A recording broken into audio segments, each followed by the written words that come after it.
Paul. What was it?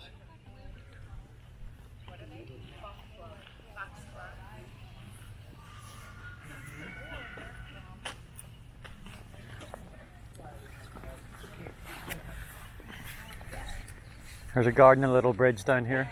So here's me thinking you're standing right behind me. I heard you talking to somebody, wasn't I it? was talking to the baby, and I thought you were there, and then I was talking to you, but apparently I wasn't talking to anyone but myself, because you left. Aberrations. Apparitions. So this is the house here. And just over there's a little like bridge. Oh, this is the house? Yeah. Oh, wow. So might as well take our outside shots now. Who's coming in here in an RV? I don't know. Somebody's letting them. There's a couple of bridges here.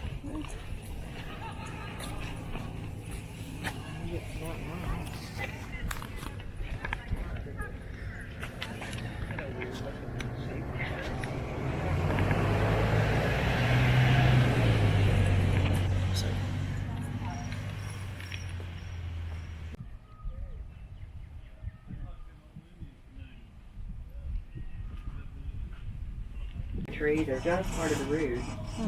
Their function is to help stabilize the shallow root systems of these trees. They tend to grow in these bog and swampy areas. This is really nice.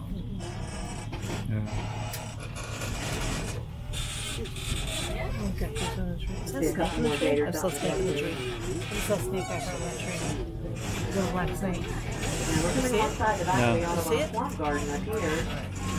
We have about 1.5 miles of trails and boardwalks that lead I'll through check it it. on the video. Named Oh, for yeah, John yeah. James Audubon.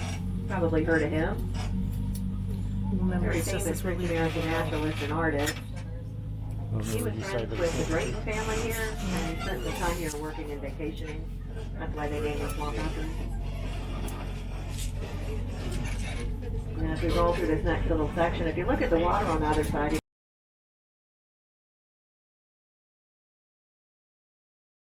and then by former enslaved for years thereafter.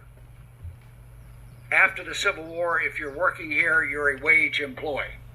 Prior to that, you were enslaved. Slave carpenters and brick masons built these cabins in 1850, and today the 4 cabins that remain of 11, 7 others have disappeared. There were 11 built in 1850, 7 are gone. Fires, hurricanes, rot, decay has taken out 7 of the 11, but these stand where they were built. They are the original structures. They are 171 years old, and today, restored and preserved, they represent 4 time frames along the road from slavery to freedom. The 1850s, the configuration they were all in when they were built. The 1870s, the Reconstruction era, the 12 years that followed the Civil War, the North trying to reconstruct Southern societies and governments enforced by the United States Army, which remained garrisoned in Charleston until 1877. The 1920s and the 1960s. So those 4 time frames are reflected in the 4 cabins you'll be visiting. Again, they all started out like the 1850s model. 2 rooms with a partition, creating a duplex, if you will, typically for 2 enslaved families, or maybe a group of unmarried men or women either side of that wall. You'll see all that and understand that clearly when we get over there. Now, after the Civil War, a number of former enslaved, now wage employees, remained and worked in the gardens. The gardens here replaced rice as the primary source of income for the family. From the early years of the plantation, the early 1700s, until 1865, rice was the cash crop. And it was enormously profitable for if you had a slave labor force doing the heavy lifting. It was enormously labor intensive in very harsh conditions.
Good point, love.